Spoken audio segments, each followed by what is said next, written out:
Sebenarnya tadi sore sudah ada pertanyaan. Pertanyaannya, apa tanggapan Ustadz tentang video viral Ustadz Adi Hidayat?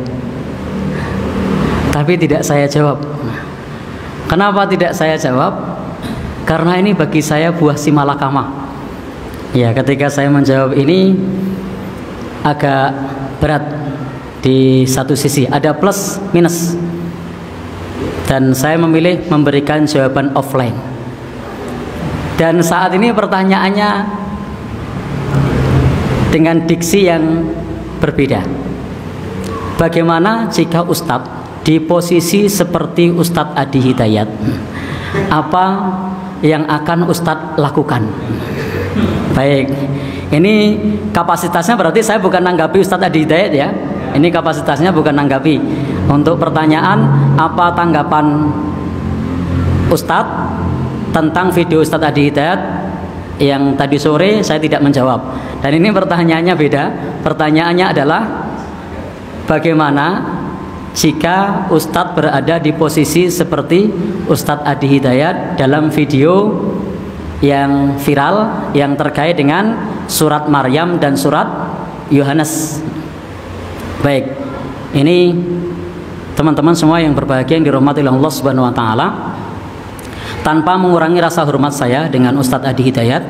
Beliau adalah salah seorang ulama harismatik, followernya banyak, dan beliau juga keilmuannya di negeri ini diakui. Beliau juga sesepuh kita, bahkan beliau adalah seorang guru, seorang ulama yang sangat dermawan. Kita sudah masyhur itu. Beliau banyak mengumrohkan para jamaahnya.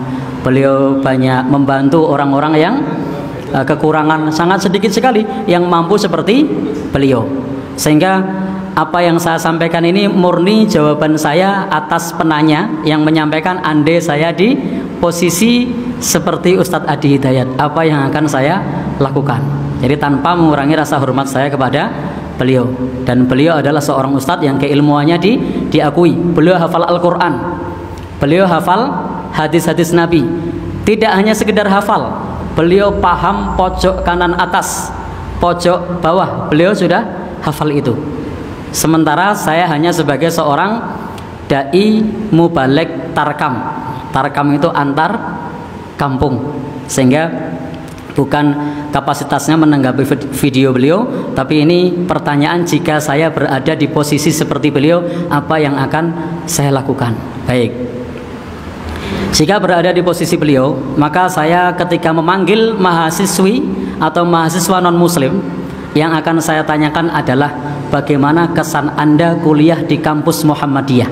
Jadi akan mempromosikan kampus Muhammadiyahnya, sehingga kesan pesannya itu akan kita sampaikan, akan kita share kepada jamaah. Ketika mahasiswa mengatakan saya sangat senang di sini, alhamdulillah kita sebagai seorang muslim bisa membuat saudara-saudara kita nyaman untuk belajar bersama dengan kita, sehingga bisa kerasan untuk bisa belajar bersama kita.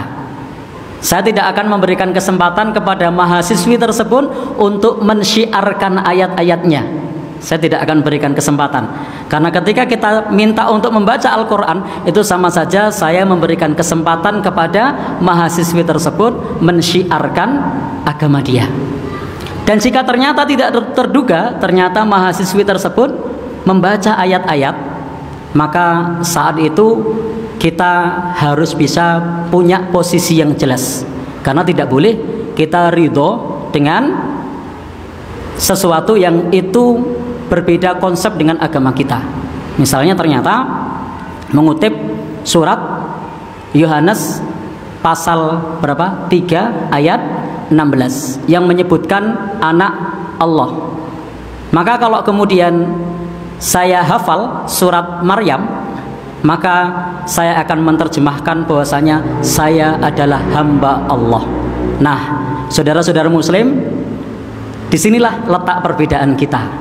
Subhanallah, kalau di agama saudari kita ini posisinya sebagai anak Allah, tapi kalau di dalam agama kita posisinya adalah sebagai hamba Allah, dan itu adalah keyakinan kita. Dan kita punya konsep lakum dinukum waliyadin, bagimu agamamu, bagiku agamaku. Kenapa? Karena memang ini adalah konsep yang berbeda. Dan di sini di dalam terjemahannya adalah menjadikan aku sebagai seorang nabi, bukan sebagai penyebar risalah yang terbaik. Karena yang di dalam Al-Quran tersebut disebutkan bahwasanya wa ja'alani nabiyya, dan menjadikan aku sebagai seorang nabi. Selain disebutkan inni Abdullah, aku adalah hamba Allah, juga Allah firmankan bahwasanya wa ja'alani nabiyya, dan menjadikan aku sebagai seorang nabi. Jadi diterjemahkan saja menjadikan aku sebagai seorang nabi, tidak menerjemahkan sebagai seorang penyebar risalah yang terbaik. Karena kita meyakini bahwa asyraful anbiya wal mursalin, nabi yang paling mulia, rasul yang paling mulia adalah Rasulullah sallallahu alaihi wasallam. Baik, andai ini sesuai penanya, andai saya menjadi beliau, maka di situasi seperti itu adalah situasi yang sangat sulit bagi saya, situasi yang sangat sulit bagi saya, dan bukan satu angan-angan dan keinginan untuk dalam posisi seperti itu. Maka jika saya dalam situasi dan posisi seperti itu, belum tentu saya mampu untuk melakukan hal-hal seperti yang saya sampaikan tadi. Maka kita harus memahami bagaimana situasi dan posisi Ustadz Adi Hidayat saat itu, dan ada plus minusnya. Tetapi di sini konteksnya tadi penanya menyatakan bagaimana sikap saya jika berada di posisi seperti itu. Kenapa?